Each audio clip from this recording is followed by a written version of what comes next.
Alléluia.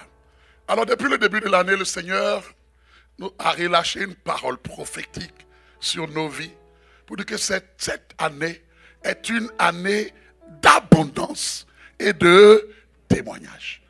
Et tiré sur Jean 15, verset 8, où au début le Seigneur dit que lui, il est le cep, nous sommes les sarments.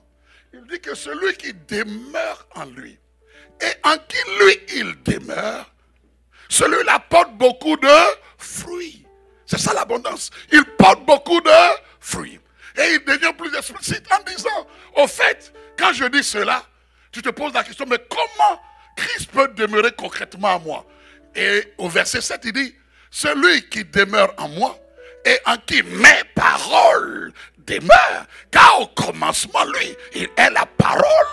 Alléluia. Et la parole qui s'est incarnée, la parole qui a été faite chair. Et il n'y a personne, aucun enfant de Dieu, qui reste en communion avec le Saint-Esprit, attaché à Christ, où la parole de Dieu demeure en lui, et puis sa vie va être banale. Jamais. Dis, c'est pas possible. Et une fois qu'on a dit ça, nous avons vu que pour vivre l'abondance avec Dieu, il y avait des clés, il y avait des activateurs. Et nous avons vu la loi de la semence et de la récolte. Nous avons vu la loi du travail, mais travailler avec diligence. Nous avons vu la loi de la bonne gestion. Et dimanche dernier, nous avons vu la clé des clés. Ce que j'appelle la clé maîtresse. Ce que j'appelle la clé passe-partout. C'est une clé, je vous ai dit, vous pouvez même oublier les autres activateurs. Pas parce que je vous encourage à l'oublier. Mais c'est une façon de dire qu'il y a comme un ordre de priorité. Cette clé-là, c'est elle qui bâtit toute vie chrétienne. Et nous avons vu que c'est une combinaison puissante. C'est une clé passe-partout. C'est d'abord, quelle est la combinaison si quelqu'un a écouté le message dimanche dernier? C'est quoi d'abord? La parole. Et aïe, aïe, aïe, aïe, aïe, aïe, aïe, aïe. La parole et le Saint-Esprit. Quand les deux connectent ensemble, il n'y a aucune vie qui peut rester indifférente. Et nous avons vu depuis Genèse. Genèse. La Bible dit que la terre était informe et vide. C'est le tohu-bohu. C'est le tohu-bohu. Tout est vide. Les ténèbres qui couvraient tout cela, l'abîme. Mais la Bible dit que dans ce tohu-bohu, dans cet informe vide, il y avait une présence. La Bible dit que l'Esprit de Dieu, waouh, premier élément, première personne importante, l'Esprit de Dieu, alors, se mouvait à la surface des eaux. L'Esprit de Dieu était là. Mais il y avait encore le tohu-bohu. Et parce que l'Esprit de Dieu était là, il a fallu que Dieu maintenant relâche. Parce que le Saint-Esprit était là, Dieu dit maintenant, et vous entendez plusieurs fois, Dieu dit, Dieu parle. Et quand Dieu dit que la lumière soit, et la lumière fut.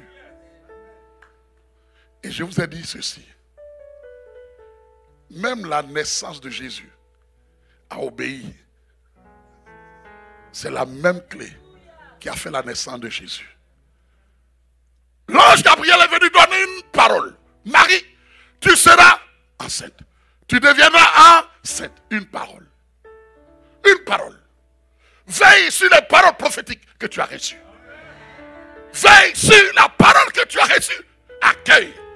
Et c'est plus juste qu'il y ait le Saint-Esprit qui vienne. Aïe, aïe, aïe. Quand le Saint-Esprit vient, le Saint-Esprit cherche où est la parole que je dois féconder, que je dois manifester ici. Marie dit, j'ai reçu. Mais comment cela se fera-t-il? Alors l'ange lui dit, puisque la parole, je te l'ai annoncée, l'ange lui dit, le Saint-Esprit va venir sur toi. Il va te couvrir de son... un peu comme depuis le commencement. Mais il y a une nouvelle création qui est à l'œuvre. Hein. Alléluia. Une nouvelle création en train de s'opérer là. Il y a une nouvelle naissance qui est ton histoire, mon histoire. Prêtons attention.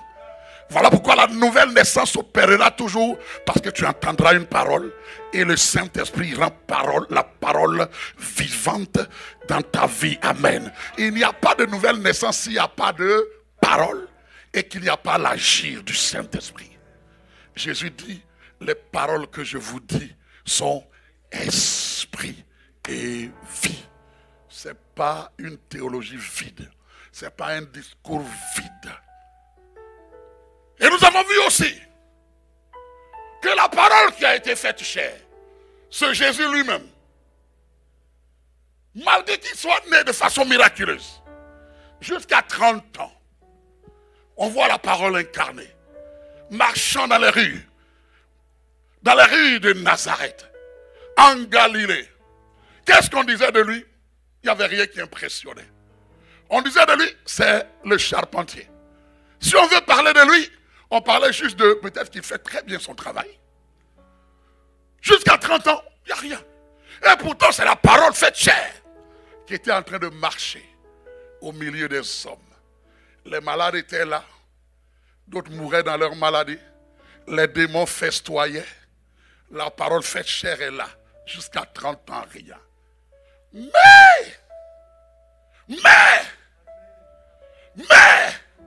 il y a eu un temps du Jourdain, alléluia. Et ce jour-là, il va à Jean-Baptiste.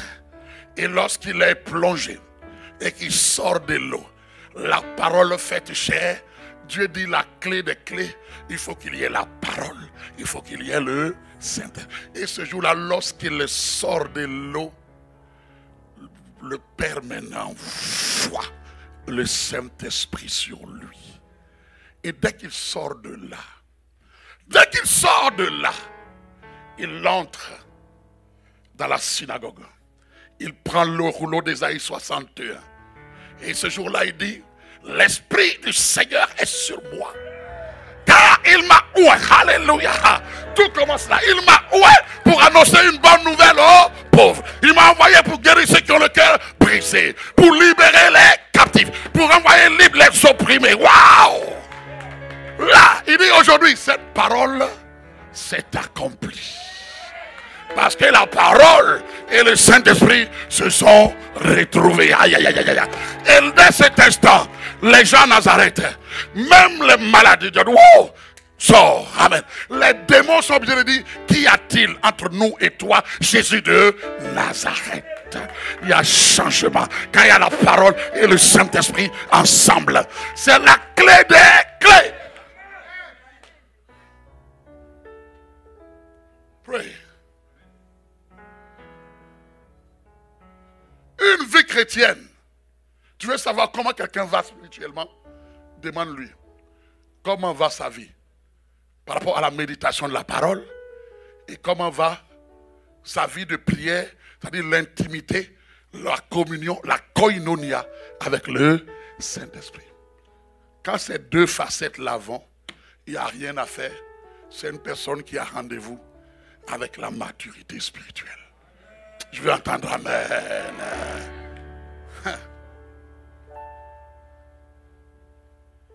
Allons, faisons un pas de plus aujourd'hui.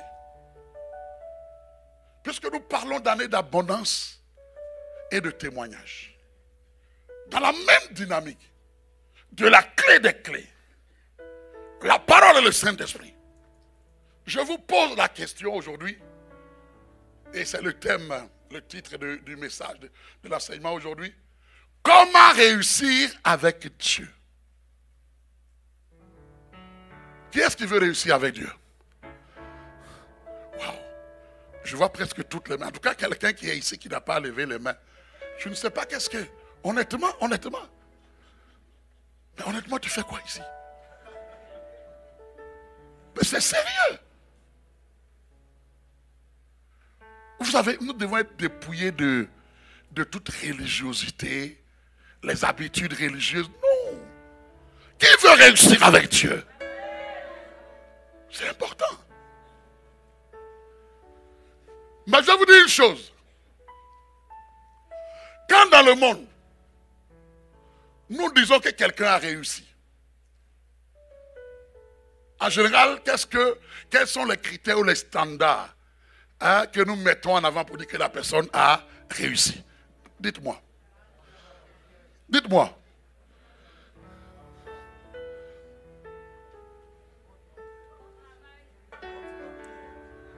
La personne a beaucoup d'argent, très bien. Quoi encore? Une bonne carrière, une bonne maison, les voitures, quoi encore? Voilà les habits, quoi encore? Il y a quelqu'un qui n'ose pas le dire. Si c'est un homme, mais plusieurs femmes. Quoi encore? Quoi encore?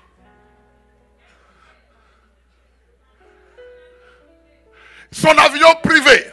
On dit waouh, il a réussi. Et puis nous portons le regard, on dit waouh, il a réussi. Mais vous savez, tu peux avoir tout ça. Et puis le ciel dit échec. Le ciel dit échec.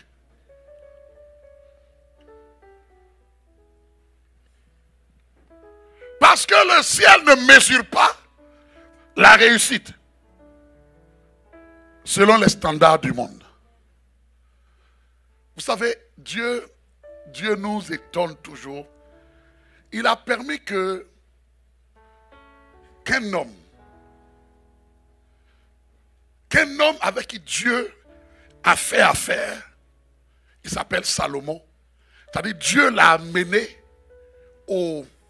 à l'extrême de tout ça. Sagesse de Dieu. Si sont les femmes, il en avait énormément. Si c'est l'argent, waouh, on ne compte même pas. Salomon, c'est-à-dire Dieu l'a mis à l'extrême de ce que les hommes, derrière quoi les hommes courent là. Dieu a mis Salomon à l'extrême de tout ça. Lui-même il dira, ce que mon cœur a désiré là, je ne m'en suis même pas privé. Est-ce que vous comprenez? Mais cet homme, écoutez la fin de son discours. Quand vous lisez Ecclésiaste, quelqu'un dira, oh Salomon, nous t'envions tellement. Il dira, vanité des vanités. Tout est vanité. Tout est poursuite de vent. Il n'y a rien qui tient face à l'éternité. Et quand il finit son discours, quand vous prenez Ecclésiaste 12, et qu'il donne même un conseil à les jeunes, c'est parce que les jeunes sont encore dans la vision. Ils veulent imiter. Il dit ceci, jeune homme, voici le conseil que je te donne. Tu veux une chose? Livre ton cœur. Livre ton cœur aux joies de la jeunesse. Fais tout ce que tu veux. C'est comme, je suis passé par là. J'ai vécu tout ça. Tu ne veux pas faire du sérieux avec Dieu, tu dis je suis jeune. Je vais avoir mes chums. Je vais avoir mes blondes. Je vais faire ce que je veux. Que personne ne contrôle ma vie. Salomon dit, vas-y, vas-y, vas-y. Mais quand il semble te donner une telle liberté, il te dit, mais il y a un mais. Il y a un mais. Il dit, mais, sache, n'oublie jamais que pour toutes ces choses, Dieu t'appellera en jugement. Sache que tu es étranger et voyageur sur la terre. Sache, ce derrière quoi tu cours là, sache qu'à la fin de toutes choses, si Dieu ne note pas réussite, ça a été poursuite de vent. Vanité des vanités. Tout est vanité. Mais qu'est-ce que Dieu appelle la réussite? Quels sont les critères, les standards de réussite selon Dieu? La réussite selon Dieu, tu peux prendre ça en note. La réussite selon Dieu est toujours liée à l'accomplissement de ses desseins dans nos vies. Ah, est-ce que quelqu'un a compris? Je reprends. C'est ma compréhension de la réussite avec Dieu. La réussite selon Dieu est toujours liée à l'accomplissement de ses desseins. Ça veut dire des desseins de Dieu dans nos vies.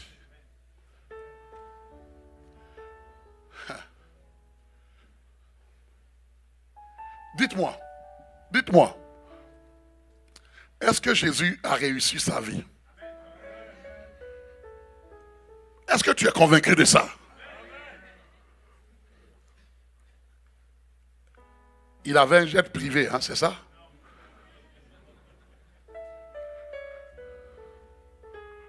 Il avait plusieurs femmes, hein?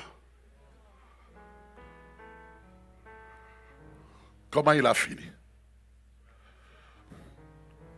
Pour plusieurs, si on met la fin et on dit réussite ou échec, plusieurs diraient échec.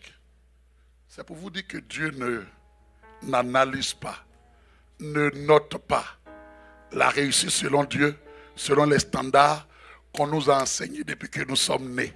Est-ce que nous comprenons?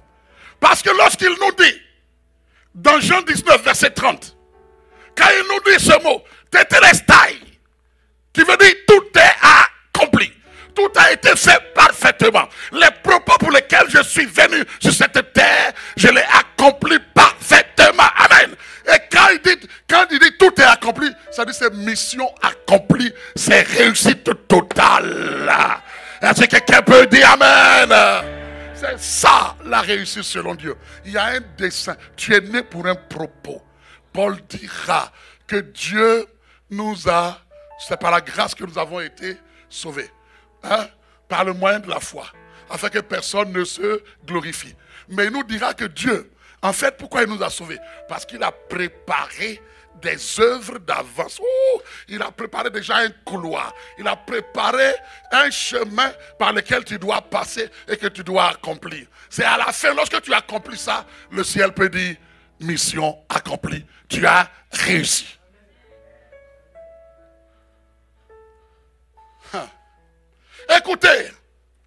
Écoutons Paul. Quelqu'un me dira non, ça c'est Jésus. Écoutons ce que Paul appelle aussi la réussite. Paul, il était en prison. À la fin de son ministère, lorsque Paul écrit, que ça soit à Philémon, quand il écrit à Timothée, son fils, il était prisonnier à Rome. C'était quelqu'un qui n'était plus libre de tous ses mouvements. Et quand il écrit à Timothée, il dira en réalité, mon fils, il y a même certains qui ont marché avec nous, qui étaient avec nous, qui m'ont abandonné, qui sont en train de faire autre chose. Mais il dit ceci, et c'est bien que tu aies à cœur ces genres de passages, pour que tu aies la bonne perspective de ta vie lorsque tu marches chaque jour. 2 Timothée 4, versets 7 à 8. 2 Timothée 4, versets 7 à 8.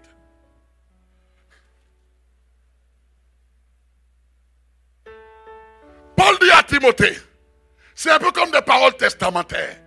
Ce sont comme ces dernières paroles pour dire, mon fils, voici ce que j'ai à te dire.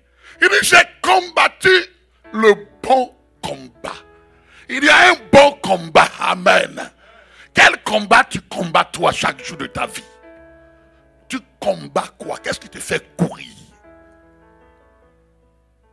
Qu'est-ce qui te fait courir? Pourquoi tu es si orgueilleux? Tu vas où?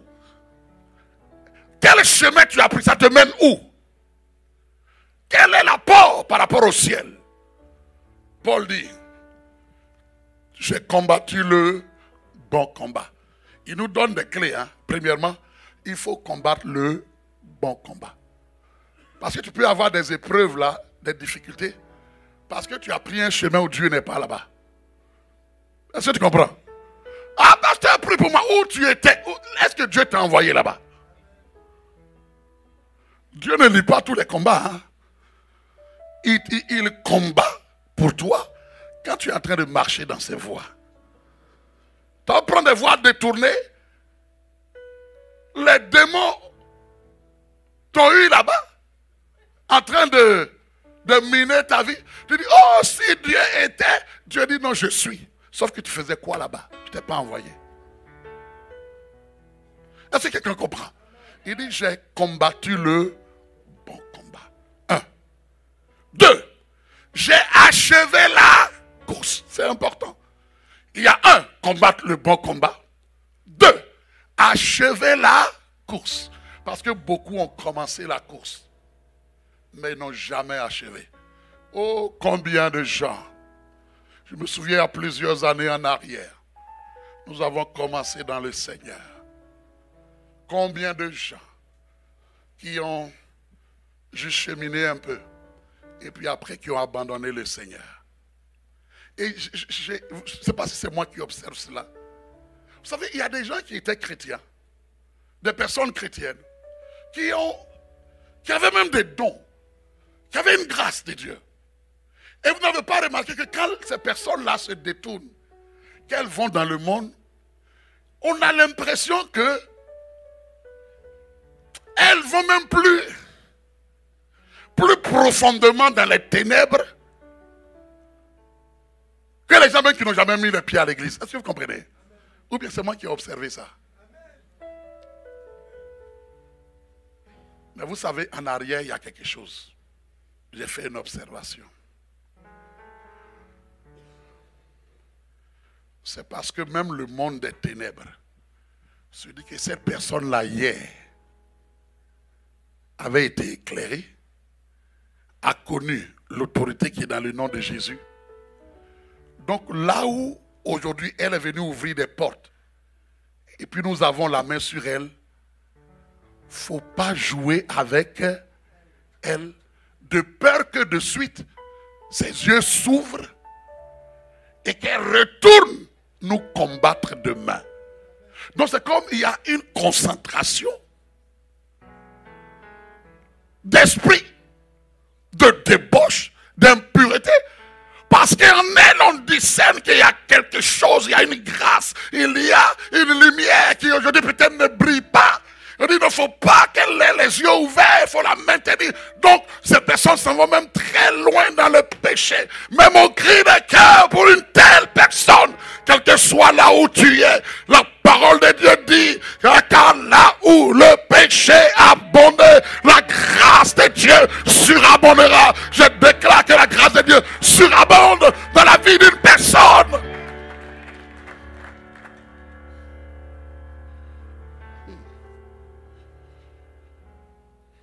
J'ai combattu le bon combat. J'ai achevé la course. Il dit, j'ai gardé la foi. Troisième chose. Parce que tu peux achever la course, mais vraiment de façon religieuse. Vraiment, hein, vraiment, de façon religieuse. Ta vie n'a aucun impact. Rien. Vraiment, tu es chrétien, mais honnêtement, quand tu es absent, c'est comme personne ne remarque jamais. Est-ce que vous comprenez? Non, pas parce qu'il faut... Non, il faut améliorer l'étude de communion fraternelle, mais tu ne dois pas être un chrétien qui est maintenu, comment on dit quoi? Artificiellement. Hein? Non, tu dois vivre ta foi. Il dit, j'ai combattu le bon combat. J'ai achevé la course. Et j'ai gardé la foi. Je vous dis souvent que la véritable bataille après ta conversion, c'est une bataille de la foi. Paul dit à Timothée, combat le bon combat de la foi. Satan fera tout pour attaquer ta foi. Mais le Seigneur préservera ta foi au nom de Jésus-Christ. Et il dit au verset 8, désormais, waouh, quand il parle de ça, il est en prison. Hein? Il dit désormais, la couronne de justice m'est réservée. Le Seigneur, le juste juge, me la donnera dans ce jour-là. Et non seulement à moi, mais encore à tous ceux. Et tu fais partie de ceux-là. Amen. Je déclare que nous faisons partie de tous ceux. et à tous ceux qui auront aimé son avènement. Parce que Jésus revient bientôt. Ne perdons pas cela de vue. Jésus reviendra. Amen. Le même qui est venu hier, il reviendra. Il a dit, je reviendrai. Lorsque les disciples l'ont vu dans son ascension, l'ange leur a dit, ce même Jésus que vous avez vu monter ainsi, il va revenir. Dieu, quand il dit, il le fait. Quand il dit la jeune fille des siècles auparavant sera enceinte, Marie est tombée enceinte. Quand Jésus dit qu'il revient, ne joue pas avec ça. Il dit, voici, je viens bientôt. Et ma rétribution est avec moi pour rendre à chacun selon ce qu'est son œuvre. Il ne vient plus comme un agneau, comme l'agneau de Dieu. Ça, c'était la phase du salut. Il revient. Il revient comme le lion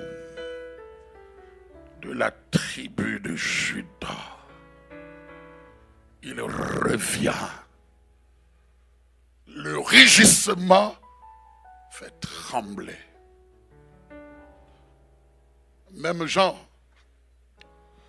qui était habitué à se coucher sur lui, sur sa poitrine, quand le Seigneur se révèle à lui, sur l'île de Patmos, il dit, je tombais à ses pieds comme mort. Il dit, c'est plus le temps où on se couche sur ma poitrine. Là, c'est quelqu'un qui comprend. Prenons Dieu au sérieux, un frère. Que nous n'ayons pas prêché en vain. Prenons Dieu au sérieux. Quel est mon point depuis tout à l'heure? Quand Paul dit ça, il est en prison. Je vous pose la question. Il le dit sans aucun doute. Il dit, j'ai combattu le bon combat. J'ai achevé la course. Et puis, j'ai gardé la foi. 3. Et il dit, il y a la couronne là qui m'est réservée. Il n'a dit pas peut-être, il a la certitude. Je vous pose la question, est-ce qu'il a réussi sa vie ou il n'a pas réussi sa vie? Pourquoi? Parce que Dieu lui a dit, par rapport à l'appel, on a dit à son sujet, cet homme est un instrument que j'ai choisi et je vais lui montrer ce qu'il va souffrir en mon nom. Il finit en prison, mais ça fait partie de son appel. Le dessein de Dieu sur sa vie comprenait cela. Mais à la fin, Dieu dit, mission accomplie. Est-ce que quelqu'un peut acclamer le Seigneur? Mission accomplie. Mission accomplie. Que le ciel puisse dire à ton sujet, à mon sujet, mission accomplie. Combien entendront demain, oh, bon et fidèle serviteur, entre dans la joie de ton maître. Ça dit mission accomplie. Tu n'aurais pas eu peut-être un jet privé, tu n'aurais pas eu peut-être, mais le ciel ne conjugue pas, parce que le ciel n'est pas impressionné par l'or périssable, par des choses qui sont sur cette terre. Le Seigneur nous dira de toutes les façons, ne vous amassez pas des trésors sur la terre, où il y a la teigne et la rouille qui les rongent. Mais il dit, amassez-vous des trésors dans les cieux. Amen. Soyons riches pour Dieu. Réussissons selon le standard de Dieu. Amen. Est-ce que quelqu'un a compris? Depuis tout ce temps,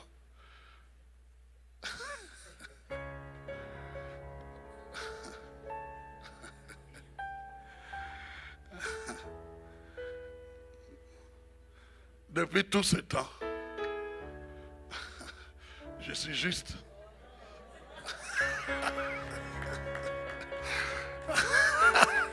Est-ce que tu veux acclamer le Seigneur? Waouh! Waouh, Seigneur, aide-moi. Ma femme, mes filles, quand elles veulent faire mon procès, je m'assois et elles se regardent. Ah, papa, pour expliquer la simple affaire ici. il prend tous les... J'ai dit non, c'est parce que c'est une déformation. J'étais professeur avant. Et il paraît que j'étais un très bon professeur. Et donc quand j'explique quelque chose, je veux m'assurer que même l'étudiant qui est au fond de la salle, on dit, il n'est pas trop brillant. Quand il l'a dit, il a compris mon cours. C'est que le premier, alors là, lui, il voit d'autres révélations. Est-ce que vous comprenez? Alors je me suis qu'en introduction. Juste pour vous dire quoi? J'ai mis juste les fondements pour dire, c'est quoi, puisqu'on parle de réussir avec Dieu, c'est quoi la réussite? Il est important d'établir cela parce que depuis que nous sommes nés, nous avons été conditionnés à courir après quelque chose. Et nous croyons souvent que, oui, c'est ça la réussite. Mais tu peux avoir tout ça et puis le ciel dit, aucun impact sur le ciel. Rien. Rien. Poursuite du vent. Vanité des vanités. Tout est vanité. Mais alors, une fois qu'on a établi ça, la vraie question c'est de savoir, mes pasteurs, quel est le secret pour réussir avec Dieu? Quel est le plus grand secret pour réussir avec Dieu? Quel est le plus grand secret pour réussir avec Dieu?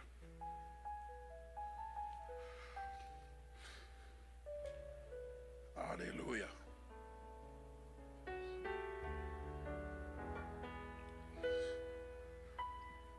Quand on a dit ça, puisque nous sommes dans une société où les gens aiment les choses très faciles, les fast-food, tout ce qui est préparé, puis dis-moi et puis le secret, et puis ça change ma vie. Mais vous savez, c'est quelque chose que tu connais. Sauf quand je vais te communiquer ça, je prie que tu ne dises pas, oh. Mais on veut que Dieu, on dit Dieu recalcule. Adapte-toi au 21e siècle là. Adapte-toi à nous et puis que les choses aillent vite avec toi là. Mais Dieu dit, moi j'ai établi mes choses. Quel est le plus grand secret pour réussir avec Dieu? Quel est le plus grand secret? Quel est le plus grand secret? C'est la méditation de sa parole. Ah, j'ai entendu au moins Amen. Voyez, j'ai eu toute la salle. Hein. Les gens s'attendaient à ce que je dise, waouh, fais une offrande de quelque chose là. Et puis, les gens aiment se faire souvent avoir. Viens faire une offrande, et puis tu vas la voir de suite. Non, Dieu ne fonctionne pas comme ça. Il a des clés. Quel est le plus grand secret pour réussir avec Dieu? C'est la méditation de la parole.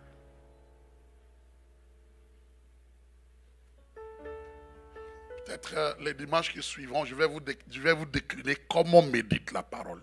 C'est quoi méditer la parole? Pour que ça soit pratique pour vous. Comment on médite la parole? Parce que c'est important. Écouter la parole, ça nous fait du bien. Mais méditer la parole, c'est plus enrichissant. Vous prenez Josué 1:8. Josué 1:8. Un jeune homme qui a travaillé, qui a servi. Un homme de Dieu du nom de Moïse. Le temps est venu où Dieu dit, Moïse, mon serviteur, est mort. Et Dieu appelle maintenant Josué. Il dit, tu vas prendre le relais. Le relais. Alors Josué, qui a vu le peuple, dans ses plaintes, dans ses murmures, se dit, est-ce qu'il y a certainement, Moïse avait au moins le bâton, son bâton. Mais moi, qu'est-ce que j'aurai pour que je réussisse cette mission? Seigneur, qu'est-ce que tu me donnes pour que je réussisse? Et c'est là où le Seigneur lui dit ceci. Le Seigneur lui dit ceci. Josué 1:8. Que ce livre de la loi, parce que j'ai donné des lois, des directives à Moïse, mon serviteur déjà. Ça y est là, il y a des lois, il y a des commandements, il y a les lois liturgiques, il y a des lois sociales, j'ai communiqué tout ça. Maintenant, il dit que ce livre de la loi ne s'éloigne point de ta bouche. Ne dis rien, ne fais rien sans t'appuyer, sans te conformer à ce livre de la loi. Que ce livre de la loi ne s'éloigne point de ta bouche. Quoi encore? Médite-le jour et nuit.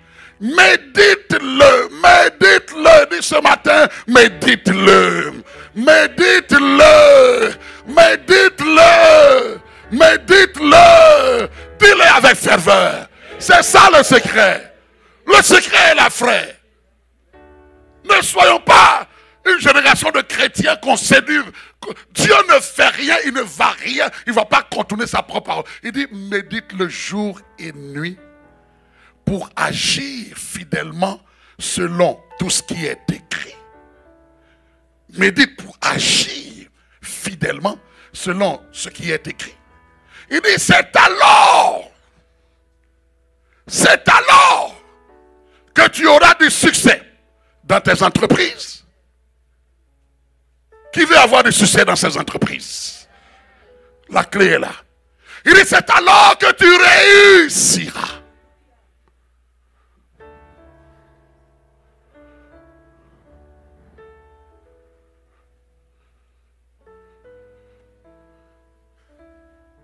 Je vous ai dit, la vie chrétienne, on l'évalue par la méditation de la parole, par la communion avec le Saint-Esprit.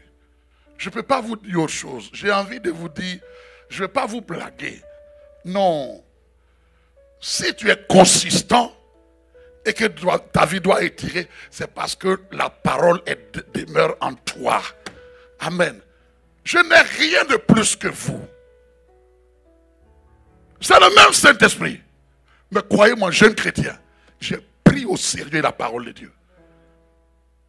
Le ciel m'est témoin. Des années, il n'y a pas une année qui passe sans que je lise la Bible. De Genèse à Apocalypse. De Genèse à Apocalypse. Quand Dieu voit le sérieux que tu mets, le Saint-Esprit maintenant dit, il s'intéresse à ma parole, je vais lui donner la révélation. Que ce livre de la loi ne s'éloigne pas. Écoutez, la plupart vous n'avez pas observé. Quand je peux prêcher des heures sans regarder mes notes. Vous n'avez pas observé? Mais vous croyez que c'est descendu comme ça? C'est le sérieux que tu prends. Précisez des passages, je vous cite ça sans regarder. Mais c'est parce qu'à un moment donné, tu médites et tu mets en toi. Je ne suis pas mieux que vous, mais arrêtez de vous faire. Non! Tu ne peux pas opérer, tu ne peux pas être consistant si la parole n'a pas été faite chair en toi.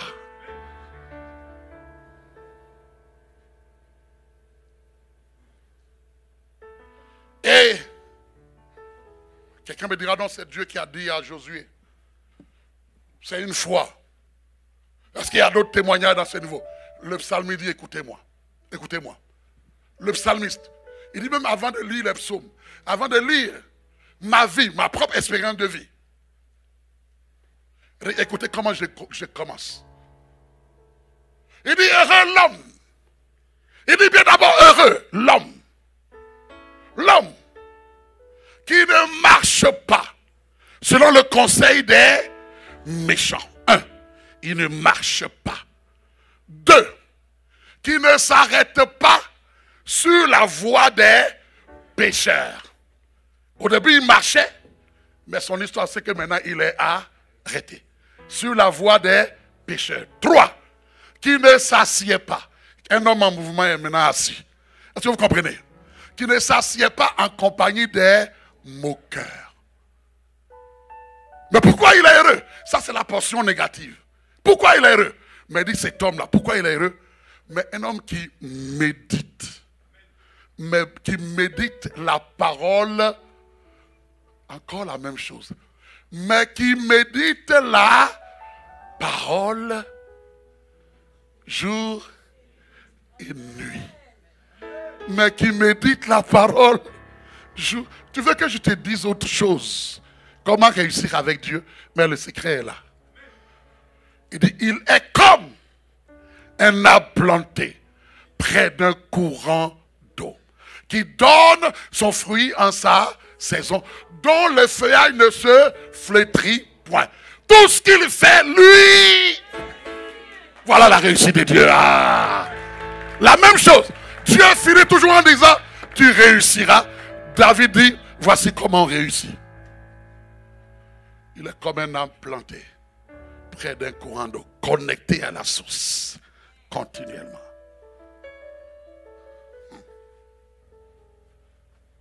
Tout ce qu'il fait, lui réussit. Qui veut réussir avec Dieu? Je t'en prie. Nos téléphones intelligents nous rendent beaucoup de services, mais nous volent beaucoup de temps. Nous volent beaucoup de temps. Quand nous nous réveillons le matin, un moment tellement extraordinaire pour entendre d'abord Dieu. Seigneur, qu'est-ce que tu veux nous dire dans ta parole? Nous n'écoutons pas Dieu, mais nous écoutons des amis lointains. Il est démontré que les gens qui ont fait ça, tu vois, il y a un effet psychologique. J'écoutais ce documentaire. Tu vois, quand tu as des nouveaux messages, ils mettent ça en rouge. Ils mettent des signaux en rouge juste pour attirer ton attention, pour dire qu'il y a eu ton message que tu as partagé là, ta photo que tu as partagée là. Il y a tellement de commentaires, il y a tellement... Et toi, tu es... Les hommes là peuvent te mentir en disant, oh, tu es tellement... Oh, tu es tellement... Oh, tu es tellement... Mais... Et ta vidéo là, oh, oh frère, le ciel n'est pas impressionné. Le ciel, c'est le temps secret. Nous voulons ce qui est visible. Mais ce qui est visible a de l'impact à partir de ce qui est secret. Secret.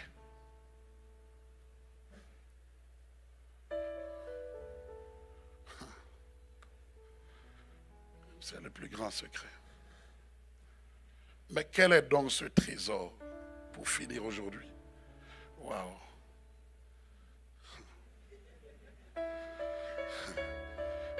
J'étais convaincu en préparant ce message que ça va être pratiquement l'un de mes messages les plus courts.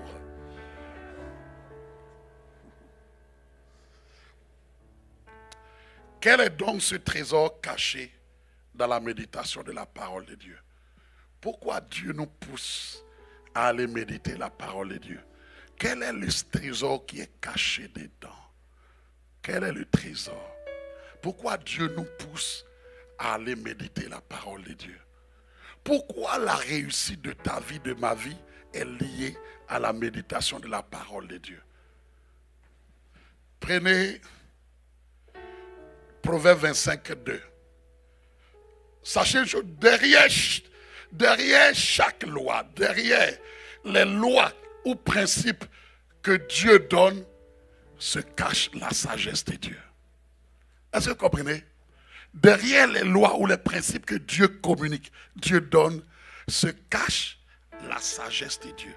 La sagesse de Dieu, c'est le pourquoi des choses. Pourquoi Dieu a fait la chose comme ça? Pourquoi Dieu dit ça comme ça?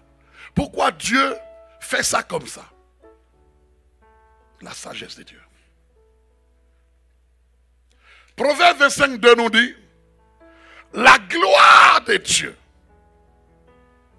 La gloire de Dieu, c'est de cacher les choses.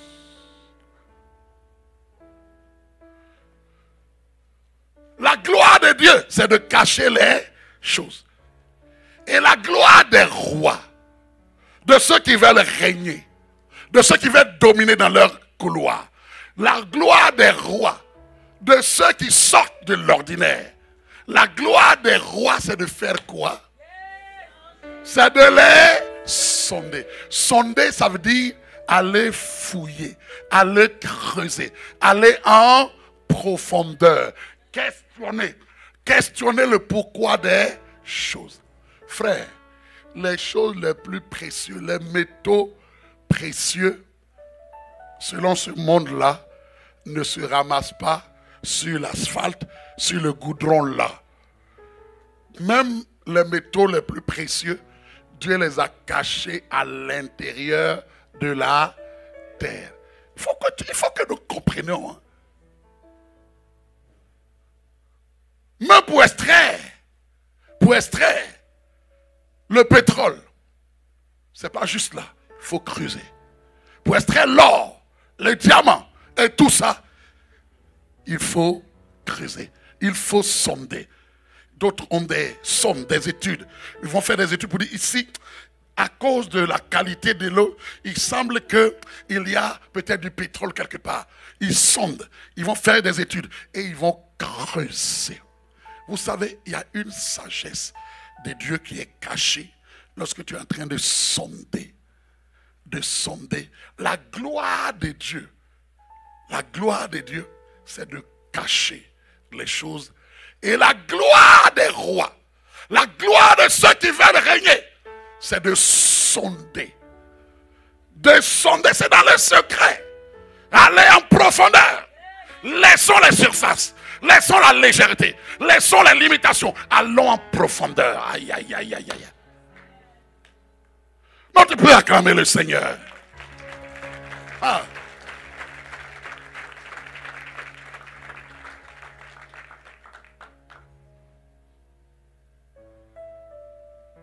Frère,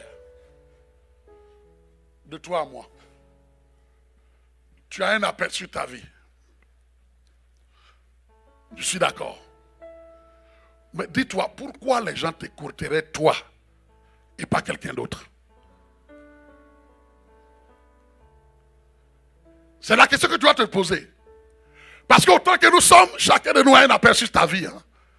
Mais pourquoi les gens vont s'asseoir pour écouter quelqu'un d'autre et pas toi? Pourquoi? Pourquoi? Tu penses que c'est parce que tu n'as pas l'occasion d'être sur la chair. Ça, c'est la finalité des choses. Avec Dieu, on voit déjà les signaux. Depuis tu es assis au fond, tranquillement, il y a des choses qui ne trompent pas. Amen. Il y a le prix que tu payes en secret se révélera. Ça ne peut pas se cacher. Tu peux même être la personne qui intercède secrètement quelque part. Dieu ne te laissera jamais dans l'anonymat. Est-ce que quelqu'un comprend? Est-ce que quelqu'un comprend? Pourquoi toi? Écoutez ceux qui ont régné dans leur domaine. Il y avait peut-être certes le talent au départ. Mais le talent, ils ne l'ont pas laissé à l'état brut. Ils l'ont travaillé. Ils l'ont cultivé. Ils l'ont bonifié. Il y a une valeur ajoutée. Prenez n'importe quel domaine. N'importe quel domaine. Vous savez, dans le monde du football, parce que quand on dit roi là, il y a des enfants de Dieu qui ne connaissent pas, ne comprennent pas. Mais un roi, ça dit quelqu'un qui, dans son domaine, influence. Il domine. Est-ce que vous comprenez? On l'envie. Dans le domaine du football, du soccer ici, en Amérique du Nord, il y a quelqu'un qui juste ici, il y a eu de très très grands joueurs, mais qui demeure encore le roi. Dans le domaine du football, c'est quoi? Pelé. Vous comprenez? Il s'appelle Pelé. Edson Arantes do Nascimento. C'est son vrai nom. Dit Pelé. À 16 ans, 17 ans déjà, 17 ans, il fait la première Coupe du Monde. 17 ans. Mais pour qu'il arrive là, les gens ont vu le talent, mais il a travaillé. De Michael Jordan, c'est pas juste. Même des entraîneurs au départ ont dit, tu es trop maigre, tu n'as pas la forme pour être un joueur de basketball. Il a pris ça comme un défi. Je vais démontrer à cet entraîneur-là que je peux être un grand joueur. Pourquoi les gens te courraient toi demain et pas quelqu'un d'autre? Ça veut dire quoi? Sonder là, il y a un effort. Est-ce que quelqu'un comprend? Il y a un effort. La gloire de Dieu, c'est de cacher les choses. Mais la gloire des rois, de ceux qui règnent, de ceux qui dominent, ils vont sonder, ils vont creuser, ils vont aller en profondeur, en intimité, et quelque chose de glorieux sortira. Dès que j'ai su, j'ai eu la conviction que le Seigneur m'appelait au ministère. J'étais aussi jeune. Et je le dis aussi à mes jeunes, à des petits frères. Je les interpelle, ne faites pas, écoutez, soyez obéissants, écoutez. Dites, mais pourquoi les gens t'écouteraient et pas quelqu'un d'autre? Lorsqu'il y a eu l'appel, j'ai payé le prix. J'ai pris des années durant. Aller étudier dans les domaines où, c'est-à-dire, quand on prend juste l'étude sérieuse de la parole. Je suis allé voir dans le milieu chrétien, on sait, je ne vais pas rentrer dans des dénominations, mais je suis allé étudier dans une faculté où les gens, quand c'est l'étude simple de la parole, là, humainement, ils sont forts. Et j'ai payé le prix. Parce qu'il n'a pas dit non. Ah, il a aperçu sa vie. Non, ça c'est bien. C'est brut. Mais où est le prix que tu payes? Sonde. Creuse. Arrête les choses de la surface. Paul dira à Timothée, Timothée 2,15, il dit efforce-toi de te présenter devant Dieu comme un homme éprouvé. C'est-à-dire un homme qui a fait ses preuves. Aïe, un homme qui a fait ses preuves. Où sont les preuves que tu as faites? Où sont tes preuves? Comme un homme éprouvé. Un ouvrier qui n'a point à rougir. C'est-à-dire qui n'a pas honte. On te questionne, tu n'as pas honte. Il y a une consistance. Tu sais de quoi tu parles. Parce que tu as mis du sérieux. Un ouvrier qui n'a point à rougir, mais qui dispense droitement la parole de la vérité. 2 Timothée 2,15. Tu es un chantre? Ne sois pas juste un chantre. Sois un chantre consacré, inspiré. Les gens auront envie de dire, il suffit juste que tu ouvres la bouche. Mais alléluia. Chacun a son domaine. Ne te moque pas. Nous fûmes.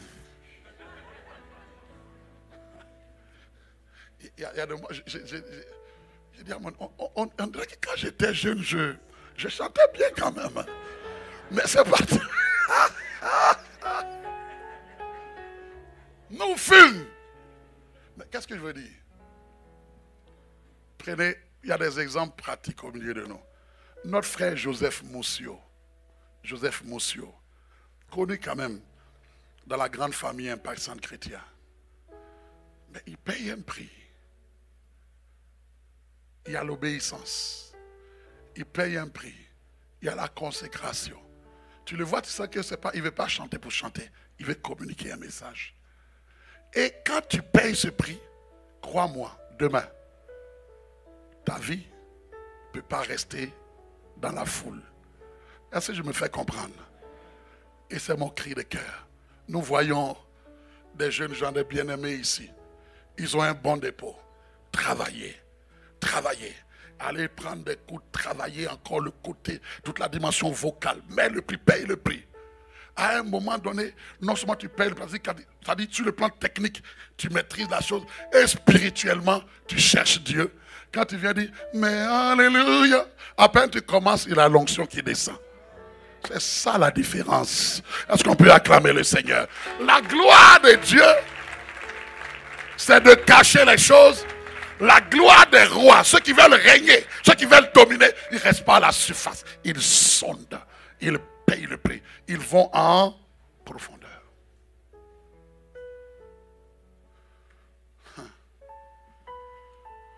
Je vais m'arrêter là aujourd'hui.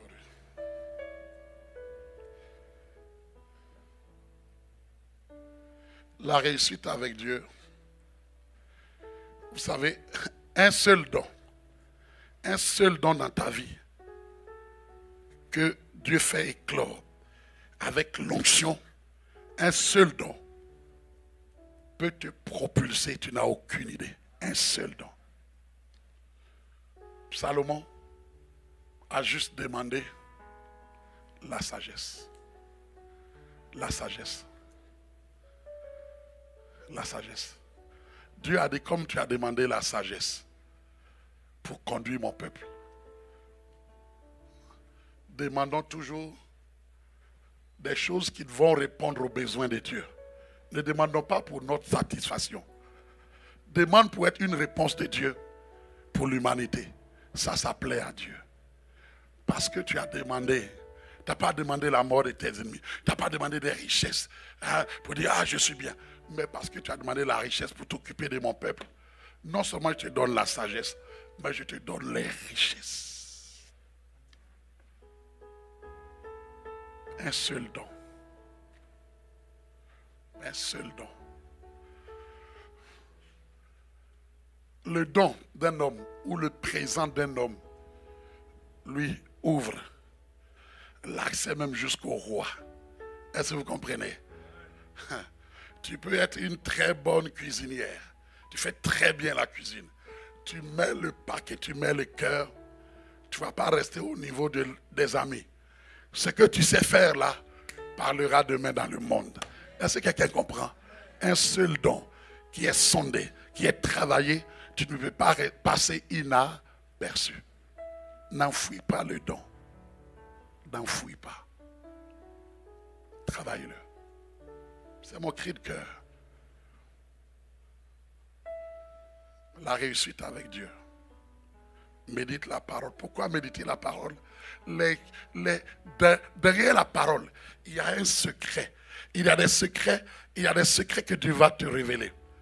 Que tout le monde peut lire le même passage, tout le monde ne captera pas. Mais parce que tu médites, tu vas voir la révélation, tu parleras peut-être du salut. Les gens disent, mais quand ce frère ou cette sœur parle du salut, on n'a jamais vu quelqu'un parler du salut de cette façon. Et qu'est-ce qui se passe? Les gens disent, nous voulons l'inviter à venir à notre conférence, à faire telle chose pour nous expliquer c'est quoi le salut. Qu'est-ce qui a fait la différence? C'est le secret. C'est la méditation dans le secret qui fait que Dieu te donne la révélation. Est-ce que quelqu'un comprend? Est-ce que c'est compliqué? Est-ce que c'est compliqué? C'est à ta portée, c'est à ma portée. On va se tenir debout.